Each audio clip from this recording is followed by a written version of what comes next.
مشیش یا نه تمام نه اجاره نمیشیش این دکانا رو شما چقدر صاحب شده خودش سونی سود گفتگی اجاره نمیشیش این دکانا رو سود عرضه کردیم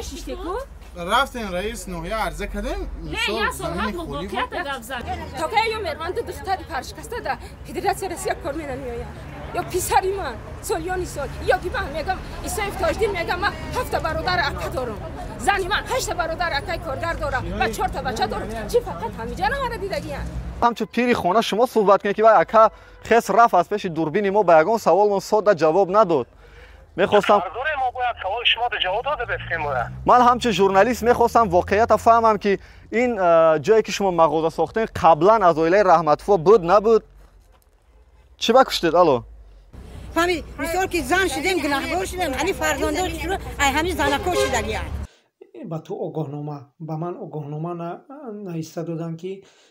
2 روز مهلت بعد 2 روز این دکانا رو با خونه‌ات کن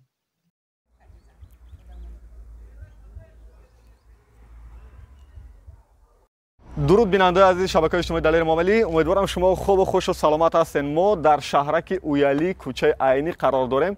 و همین پس منظر من بینای دو آشنایی هم که میبینید که ولی ما بعدا داخلش میشیم و این حولی هم که میبینین و اینجا مدرای ما را انتظارن طبق دعوت همین مدرا ما با کوچه عینی شهرک اویلی ناحیه خراسان آمدیم که اینا دعوای آن دارن که زمین آنها رو که یک زمان با ایشان تعلق داشت اویله رحمتفو بله اویله رحمتفو تعلق داشت و همون دو آشنا هم مغازه ایشان بود یعنی در جای همین دو آشنا آنها مغازه داشتن و حالی مغازه را کسی دیگه صاحب شده است بیاید اصل قضیه را از طرف ها میپرسیم اوچه جان بار دیگه درود برای شما یک تا معرفی کنین مایلش شما کی هستین محمد جان رحمت و مقدس زن امکمی میشونم میشم همینجا ما 50 سال زن امکیش میشم همینجا اومد رفت داریم یکی همین زمین حولی ای کس بدم یک بار کس صاحب شده گرفتن زمینشون مغازین کردن اینو بیچاره موند یعنی شما چند سال بود همین اویله می اومدید میرفتین همین زمین 45 سال توی ما 45 سال ما رفت اومد داریم اختیار یعنی همون جای بحثی که هست به همین اویله داخل بود البته شما کی هستین همسایش مومن و مهرجب در همین کوچه زندگی میکنید در همین کوچه شما میبینم که سودا هم میکنین وقتی نان میفروشم نان میفروشم همین جای دکان دو آشنا اول دکان‌های از اویله رحمتفو بود چه شاهدی میتونید شما که از اونا بود آخه دورش زمین خشتامنی بود ما همینجا زندگی میکنیم خشتامنش بود بعد یکی که فهمیدیم که دو آشنا برداشتن میگیم آخه زمین شب گذشتیم شما مادر جان نام فامیلتون رحمت و بسیلما ابوسونا شما چدای اویله کی کلین شده آمدین سال 1989 1989 آمدین همون جای دو آشنا با حوالین شما داخل داشت البته شما اگه شناسنامه تکنیک حوالی دارین که من ببینم یک بار چی است هستن دارین یک بار چی نشون دادم میتونم راه بگردید و این بینای دو آشنا از شما کی صاحب شده گرفت ایسایف تاجدین همراه پسرش ایسایف منوچر اویلهشون مهرینیسو اینجا اول شما دکان داشتین 3 تا دکانچه داشتیم ای روی شرایط نابود دکانچه ساختیم استفاده می‌بردیم بعد اونا چه صاحب شدن اینجا ارند داده شدیم در 3 متر 3 در 4 و یا اومدن همین ای طرف حکومت ای طرف جماعت آگاهنامه دادن که بکنید شما کدام سال آگاهنامه اومد که باید بکنید شما این همین نه همین ماهی اخیری مای د ایون ده 2021 خب با شما کندین ها با ما همین کندن سر کردیم که این دیگه نکن نفری که آرنده میشش نکن تا ما ایدی قربان بزگارا میخیزم وجدا میخیزم نخیز یکی دکومنت ساخته روز کرده است دست آها همین جای دکانی که شما اجاره دادین اونجا را صاحب شد حجت کرد ساختمانش آورد همه چیزش بود شید انا بعد کنده انا که برای من جالب که شما فقط یک قسمت دکانات رو دادین و قسمت‌های دیگر دکاناتون که اجاره دادین اونو خسته رفتن ها به خوبی به نقضی همین مصلحت همین بود که میشینیم ما همین نان و بیایم بخوریم وقتی شما که راه ساز شده و میخزیم خستن جای اونو رو هم گرفت نه های نه اینا مرحمت جای اونو رو گرفت خب اینجا ما میبینیم که کسایی دیگه هم همراه شدن با این السلام علیکم شما کی هستین من همسایه همین کس بهره و سایل خان خانه شما کجا است خانه ما اینم یک خانه است شما شاهدی میتونید که همین دکانا با همین اویله رحمتفو داخل داشت البته داخل داشت ما همین همسایه هم در همینجا قریب ده یک خانه ما اوسنم اینا در دکان چی سودا میکردن این دکان همین 3 آدم اجاره شونده بودن و هر یک تاش مثال ماتریال همین خالی میفروخت دیگه کسش این همین شموت که مایده چایده میفروخت سیم کسش همین آدمی که همینجا صاحب شده همین کس بود بعدی که ایها اومدن گفتن رهسازا و چی که ممکن است این خانه اورینه بخیزه گفتن ایها خستن لیکن این کس نخست من گفتم امروز بار ما سودا کنم پگاه سودا کنم میخیزم این همه خیلی با خپی به همه چی اومدن ایجار صاحب شدن خودشون بخشون داکومنت کردن من ساختمان فقط شو سر کردن روز کار نمیکردن شما همین سوداگر اجاره نشین همینجا را میشناسید میشناسم همه جهت خیلی همچون همسایه ها همچون سابقه دارای کار و زندگی نخواستن برن آدم باره بفهمونه که این کار از روی انسان نیست چی میگن گفتن گوش نکرد شما چه حجت دارین دستتون ده چی است مثلا این شناسنامه تکنیکی حوالی شما است این شناسنامه تکنیکی حوالیتون از 2018 نو کرده نه اینا یک بار خریطش هست در این داخلی یا نه یک بار ورق بزنید که در داخل شناسنامه تکنیکی هر یک حوالی خریطه داره که ببینیم واقعا این منطقه بعد مادر جان نیست خریطش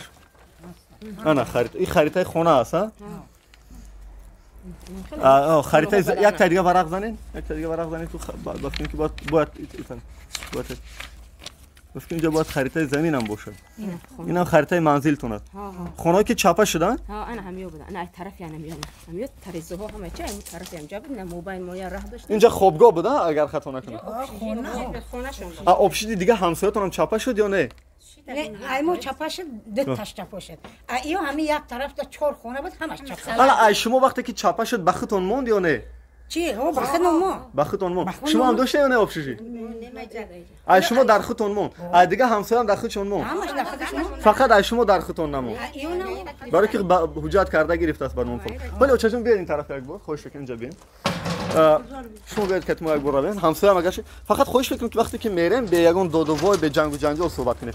من میبینم که همون پس منظر مثلا از پیش همون مغازه این طرف دیوار هست و دروازه شما ایستاده است یعنی از دیوار و مغازه دروازه شما بیرون ایستاده است که همونجا باید اونجا ما تا سال از سال 62 تو این جانب ما استفاده می‌بریم همچون اگر بود درخت داشتیم جا ما سیتکا داشتیم وقتی که ما می‌خواستیم که آبادی کنیم ساختمان کنیم یگان چرا بسازیم اجازه ندادن تا راه تمام نشوه ممکن نیست ولی از دروازه و دیوارتون بیرون است که بینو اینا همونجا در چی ما بود توبه ما بود ما استفاده می‌بریم همه خیلی دروازه می‌برمدن همونجا استفاده می‌بریم در داشتیم شما دختر خانواده‌اید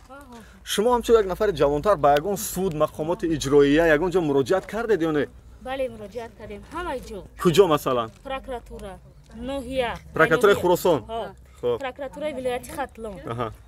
انا پروکراتوره گنرالی شهر دوشنبه دستگاه اجرایی پرزیدنت همه جا مراجعت کردیم جواب چی میاد جواب میاد که چاره‌بینی کنین چاره‌بینی نکردن همون مکتوب و مراجعه‌نامه‌تون کجا است یک بار نشونتون خواهش میکنم این مکتوب از دستگاه اجرایی اومد اینا داخلش ده هست نه همش دیگه ای رحمتوف پرویز پدرتون است نه برادر برادر انا ایاش دیگه همش ای گنرالی پروکراتوره و ای ولایت ای پروکراتوره ولایت ای ولایتی ناحیه خراسان ببینید این که سود ناحیه خراسان چه حلنامه برآورد حالی حل نبرآورده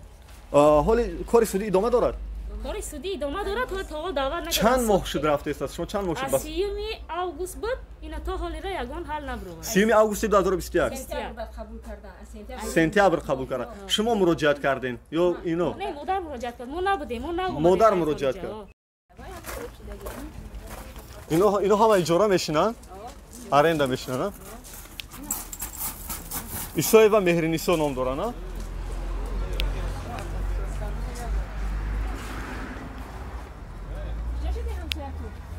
اپای مهرنیسا هستن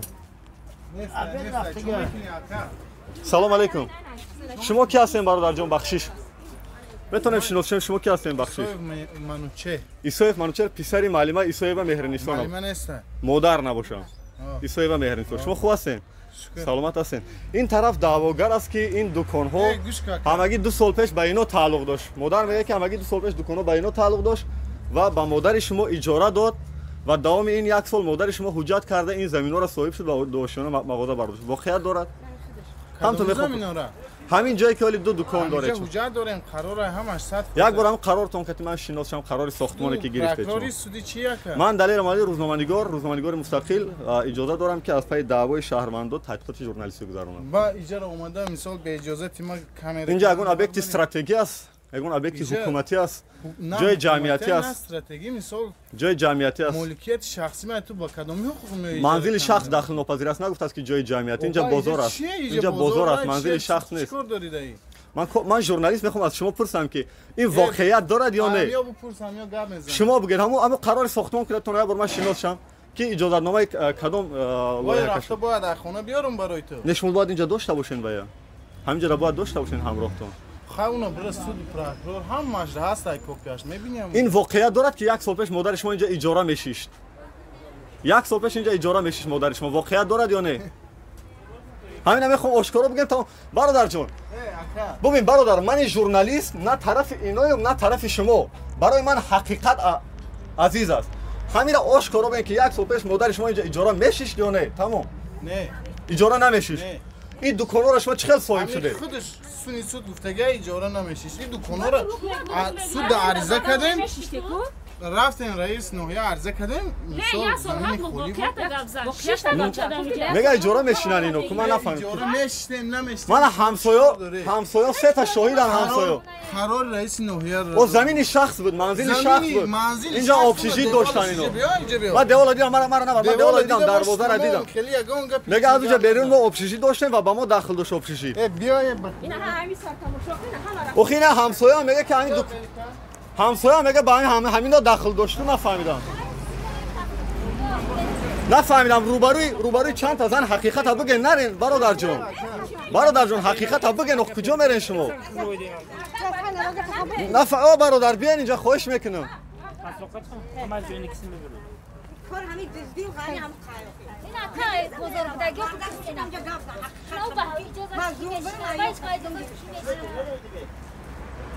نه اینا همه ارنده میشن ما اینا در کار نداریم برای که اینا اجاره گیرن از این نفر صاحب ملک ولی عجیب که در دوی ماشونش چی است بابا ببینیم خولیه بابا ببینیم به هر حال خب اینجا کدام انبار است دوی ماشونش انبار شده ها اینجا سرفراش خانه است شما اجاره شینه؟ اجاره میشینه شما؟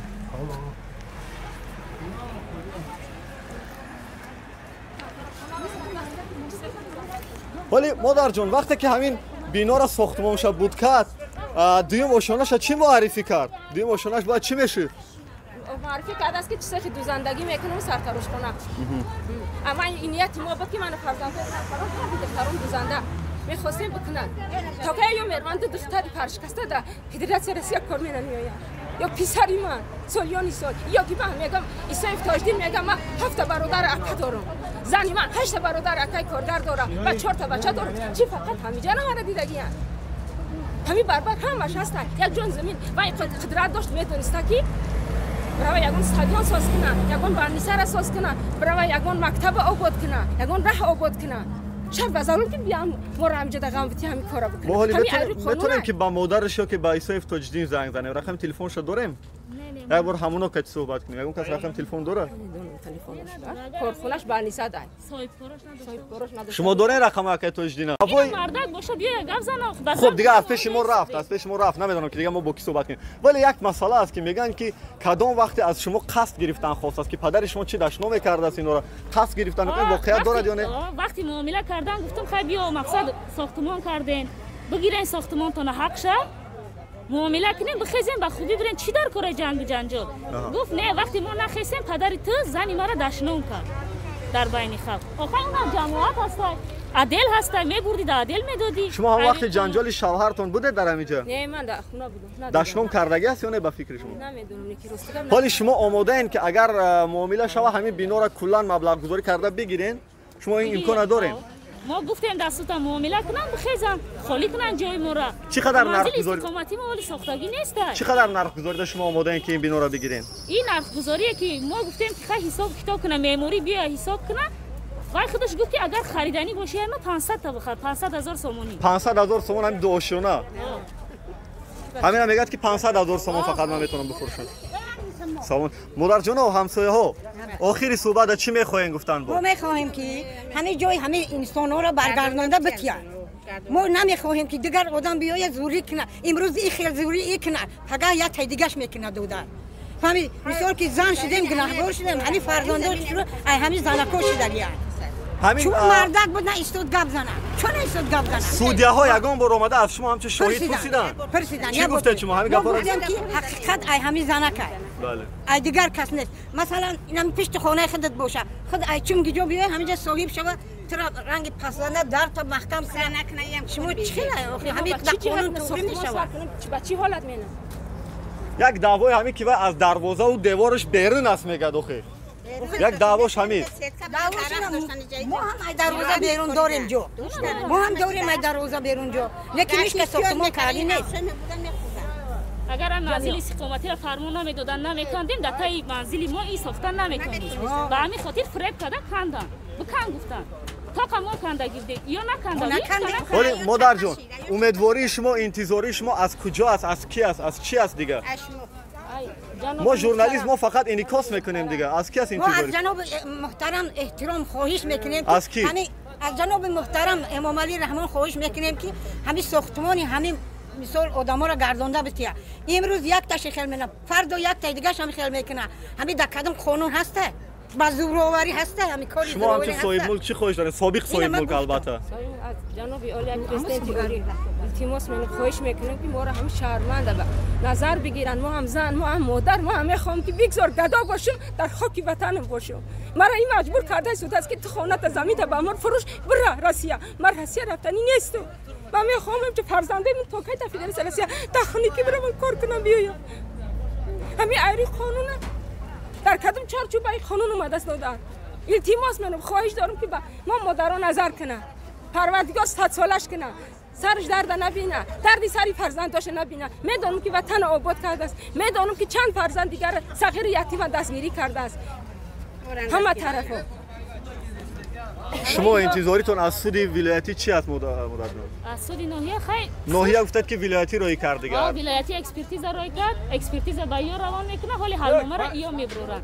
خیلی بسیط هم خواهش میکنیم با یک خلاصه بیاین معماری بفرستن حل فصل کنن حساب کتاب کنن بخیزاننش به خوبی چی در کاره با بالای بالا مراجعت کردیم ای بالا گفتن که ما زنگ زده پرسیدیم به شما را جا داده در اینجا ساختن نمیشه اینجا بازاره همینجا را در نظر دارد که همینجا باید ساختمان کنه شما بازار ما در بازار چخیل میسازیم این بازار هم اجازت نمیتی اگه پژر شوه میگه چخیل میشوه اگر اجازت میده چرا یک طرف اجازت نداد که همین بسازه ما مصلحت میشید اون طرف راهی همسایه‌های جان نیست دیگه سلامت باشین درباره دروازه همسایه و لسنیچه اینا چی گفته شما نفهمیدم بخش من مقامات بالای اجرایی رفتم گفتن که دویم خبت راه ساخته شدگی بود که همین را اجازه دادن دویم خبت راه ساخته شدگی نبود اینا لاتوک ساخته استادن عکساش هم هست ویدیوهاش هم هست و یا را پیشکش میکنیم الرکا ساختگی نبود بعد اینا ساخت ما را گفتن که شما در راه غلطیدگی اما در راه غلطیدگی بودیم و 8 متر دور بودیم چون این لسنیسه در الرکا استادگی اجازه تا کدام معماری امیر اجازه دادگی کدام شهرشناس آن همسایه پایامدگی دروازش 3 متر ای الرکا دوره میگه بکن در قطار خانه ها بکن چون این لسنیسه را اجازه دادیان کو این ای راه برآمدگی این بازار برآمدگی ای طرفش نشون بدی این راه اجازه دادای کو کدام راه سازی را اجازه داده همسایه اینا پیشه خانه‌شان روی ایمارم روی میموندن آخه چقدرش بود 4 متر بود 3 متر بود 2 متر بود بعد میساخت قصر میساخت روی میموند پیش خانه ما را دیواری ما 2-3 متر میخواد بعد میساخت نه ای همسایه ایستادای کو کبرا هم بسازن در تای دیواری همسایه علیکم سلام شما خوبه نکه جان ناده انشالله رحمت ایسوف تاجین شما سلامت باشین برادر جان من دلیر مالی روزنامه‌نگار و حالی در همین ناحیه خراسان شهرک اویالی کوچه عینی مهمان شدم الو گوش کسم برادر جان همینجا یک بحثی چی از ساختمان مغازه است با اویله رحمتوفا ما چی دخل دارم اینجا پسرتون همینجا بود همچون صاحب ملک همین صاحب ملک دوشونه مغازه تمام اوقات زنگ دادم بگیرید من آدم مصفه دولین زدگی نیستید من زنگ دادم اکای تاجدین جان برای که همچون پیری خونه شما صحبت کنید که وای اکا خس رفت از پیش دوربین ما به یگان سوال من ساده جواب نداد میخواستم کاردور ما باید سوال شما رو جواب داده بفهمم. من همچه ژورنالیست میخواستم واقعیت فهمم که این جایی که شما مغازه ساختین قبلا از اویله رحمت‌فو بود نبود؟ چی بکشتید؟ الو سلام علیکم.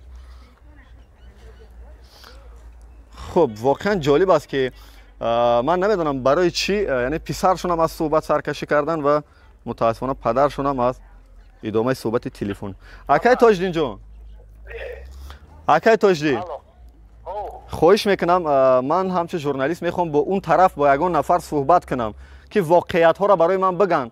که سود برید همین گله در سود های در پراکتور همه جا هست. خودو چیکار کردن آمده برای این آزید پیش اداره سود همین کار و سود دیسای خودو چیکار کردن میتونی؟ من میخوام واقعیت ها را بار آشکار کنم که همینجا واقعا که مرا چیکار داری تو؟ من سود دیسای کاری مورا پراکتور دیسای حکومت دیسای خودو چیکار کردن این آخه از ماه سپتامبر 2021 گذشته از 7-8 ماه تا حاضر یگان جواب نیست از سود کو با همین خاطر ما پیوست شدیم. چیکار میکنی؟ برای بکدو در جان مرا هم دادم نگی چی؟ نه ما هیچ کار نمیکنیم، ما خواستیم یک نفر.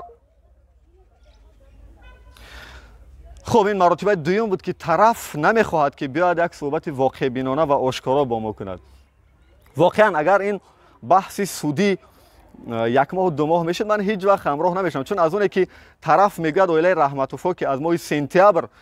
با سود ناحیه خراسان مراجعت کردن و سود خراسان اینا به ولایتی مانده است و همین گونه قضیه دامنه‌دار شده است و حلنامه نمیبرد. به همین خاطر ما به این قضیه همراه شدیم و امیدوارم که هموطنان عزیزی که در سود ولایت ختلان و یا سود ناحیه خراسان کار میکنن حق به حقدار میرسانن. اگر حقیقت جانب عائله رحمت‌فو هست به اینها، اگر جانب صاحب ملک حالا بوده است به اینها، هر کجا که حقیقت است خدا کنه که حق به حقدار برسد. ما را گفتن از سر نو حجت گذاری کنه. ما چند مرتبه رفتم همین التماس کردم، در وقت مرا حجت گذاری نکردن تا ماه 3 نوامبر بعد مرا حجت گذاری کردن. تا ایره در مابین یک ماه این انسان حجت گذاروندن، ایره اجازه دادن شب و روز این ساختمان پیش برد. من همین قرفت مراجعت کردم بعد دادم یگان تاش نرسید. یعنی می‌خواستید در همین جای منزل قبلی تو شما خودتون مغازه بسازید؟ ما مغازه می‌ساختیم، طرفش منزلی خونمون رو با می‌ساختیم. اینا با ما یا کجا برم یا بعد سری من کجا میرم با یارو کی نگاه میکنه؟ شما همین شرایط زمانه. شما بگید که با کی مراجعت کردید که به شما اجازه ساختمان نداد؟ با کمیته زمین، با رئیس جماعت، با کمیته رایون، حکومت رایون اومدن 12 مرتبه اومدن و یا چین کردن رفتن. با دیوای با چند کسی گه اومد چین کرد رفت. یگان ترمی فقط خلاصه نبر آوردن. همین قمه میگم ما بعد برای همین گفت التماس دارم همین یا چورا بینی کنه. اینم جدا من 6 با کسل زدم دو در. 3 ماه ما رفتم در دوشنبه در خونه خواهرم ایستادم. ایس داولن بالانچید ایس دیلم زده دیگه ایستاده طاقت کردن نتونستم. ما اوره که هر روز میبرم اینجا میبینم میمرم یک مردن بعد داج با مردن خودم رضا شدم که همجر بیا جانی مرا بگی انا این بچه که گریخ بیا جانی مرا گفتم بگی همجر نگی ماری غم نتی در مابین اویلای ما جنگ جنجال شد قریب ما بعد اوبولم شو ایبم شو کی با طلاق شلاق بجیدگی بیایم شاورم که ترهم خوردی اجازه دادی نه به درجه رسیده. ما هم در فکری آباد کردم، ما هم میخوایم گوشه وطن آباد کنیم. ما التماس دارم، خواهش دارم ای جناب محترم که اینا ماشین خیلی‌ها رو میارن و یا چی میکنن و هیچ محلی خیلی نمیکنه. ما نمایشش تماشا میکنیم، میبینیم در تلویزیون که چقدر مهربانی مینه با یتیما، چقدر مهربانی مینه با پیران سالان هم برات نگاه بین مینه. یا تو حتی ما را گفتن که شما سرپوش نداره، شما پوش نداری، ای قفی شما هیچ که نمیخیزه. کی میگه این گپورا؟ اویلای تاجدین، اویلای تاجدین. یعنی یک آگاهی نامه‌ای که با سخنان پرزیدنت مثال آورده شده است و اچ پچت و امضا و نامناسب هم ندارد، تمام زندگی شما را به هم زد. هم آگاهی نامه البته اون هم خیلی کردن دیگه مرا حجت نمونده گذاری کنم، نموندن موقع گفت ما اجازه نداره دیگه حق نداری و همه اینا نگاه کن نظر که همین طرفونا همه هواش تانکو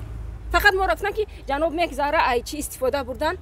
چی کنه تازه کنه اینا سازی کنه. انا هم خیلی به درجه رسید. یا همش پالیتیکا پلان داشتیان پیشکی بود ما بی خبر.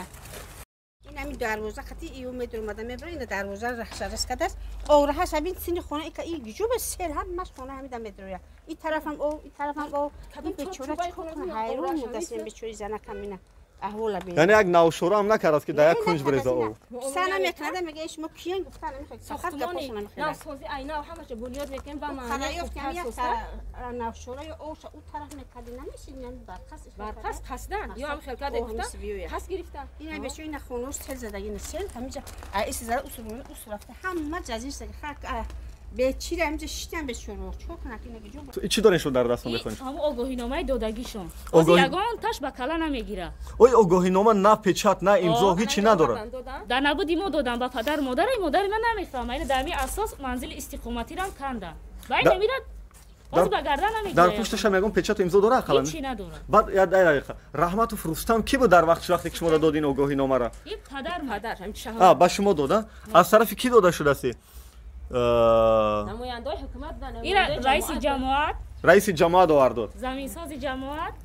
با معاون رئیس ناحیه. بعد خود همینا رو میبینن همین آگاهی نامه شون میبینن چی میگن؟ ما میگه همین خیلی در راه نوشتیم دادیم رئیس جماعت گفت رئیس ناحیه گفت که من نمیدونم. السلام علیکم من رحمتوف شهروند همین اوله رحمتوو میباشم. ماه می 2021 از طرف ناحیه خراسان از حکومت ناحیه خراسان با اشتراک معاون رئیس ناحیه و دیگر مقامات اومده به من گفتن که همین دکانایی که در پیش خانه و خانه استقامت کننده رو کن که موافق طلبات راه نیستند. من نکندم. باز دوباره اومدن بعد این چهارم بار اومدن گفتن که با تو آگاهنامه به من آگاهنامه نایسته دادن که 2 روز مهلت بعد 2 روز این دکان‌ها رو با خانه کن که در آگاهنامه نایستگی بود که این قرار جناب عالی هست. من باوری کردم دکان‌ها رو با خانه استقامت کننده هم کندم. خواستم از سر نو خانه استقامت کننده سازم و مغازه زمانوی من با اجازت ندادن. گفتن که تو سرتیفیکات زمین نداری تو در اجازت نیست. من رفته عریضه نوشتم با رئیس ناحیه خراسان عریضه رو گرفتن نه که بعد 4 ماه به من جواب شد دادن. عریضه ای که ایسایف منوچر نویستگی برای همین زمین پیش خانم عریضه برای بعد 1 ماه قرار شب رو آوردن. من از شما خواهش میکنم که همین نوار مرا به حکومت به نماینده دولت رسانید. رحمت. بیننده عزیز این بحث میان عائله رحمتوفو و ایسایفو در کوچه عینی شهرک اویالی ناحیه خراسان ادامه دار است. این جای قضیه ما به خلاصه آخر نمیرسیم برای که جانبی طرف عائله ایسایفو نمایندگی از پسرشون بود نخواست پیش روی دوربین با ما نظر تیاد. نمیدونم برای چی. برای که واقعا آشکارا میگم که همچون ژورنالیست هیچ وقت نمیخوام که جانبی طرف باشم، نه جانب عائله رحمتوفو نه جانب عائله ایسایفو. فقط میخوام که خدا کند که حق به حقدار برسد. ما البته این قضیه را با پیگیری میکنیم با آماده شدن با عائله ایسایفو. اگر خواهند که با ما هم صحبت شوند ما راضیم که با اون طرف نیز صحبت کامل کنیم، با حجتاشون آشنا شویم و با عائله رحمتوفو نیز تکرارن. اینجا شما این لحظه ویدیو را میبینید و ما این قضیه را باز دوام میدیم اگر طرف عائله ایسایفو خواهد. خدا کند که حق به حقدار برسد. زنده باد صلح، ثبات، آرامش در روی دنیا و در تاجیکستان. پدرود تا درودهای دیگر.